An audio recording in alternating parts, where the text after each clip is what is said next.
Associate sponsor UltraTech cement. अजून काही भाविक आता आपल्या बरोबर आहेत, काय सांगताल माऊली, कुठून आणले? बेनाडीवरून आलो, देऊ आळंदी करून पांडुरंगाचं दर्शनासाठी पादुका आणलेले आहेत। बऱ्याच दिवसांनी दर्शन मिळतं, काय वाटतं? आनंद वाटला, अगदी आनंद वाटला। आनंद वाटतोय आम्हाला।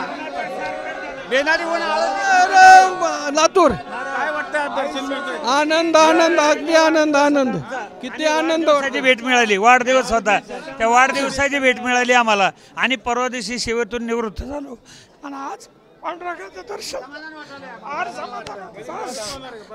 झालो, निवृत्त झालो। हायस्कूलकडे सर्व्हिसला होतो, हायस्कूलकडे, आणि सर्व्हिसला परवा दिवशी निवृत्त झालो 31/5ला। काल 1/6चा वाढदिवस होता आणि आज पांडुरंगाचं दर्शन होतं। जीवनातलं भाग्य आहे मोठं, परम भाग्य आमचं। आपण बघितलं असेल की खरं तर 79 दिवसानंतर जवळपास विठ्ठलाचं पदस्पर्शी दर्शन सुरू झालेलं आहे। मोठ्या प्रमाणामध्ये पंढरपूरमध्ये गर्दी देखील झालेली, मात्र प्रत्येक भाविकाच्या आता डोळ्यामध्ये एक वेगळाच आनंद आपल्याला पाहायला मिळतो, तर काही भाविकांना आनंद अश्रू देखील आपल्याला पाहायला मिळत आहेत। विठ्ठल मंदिरातून cameraman Vinod sir, Ravi Lavekar, TV9 Marathi. Associate sponsor UltraTech cement.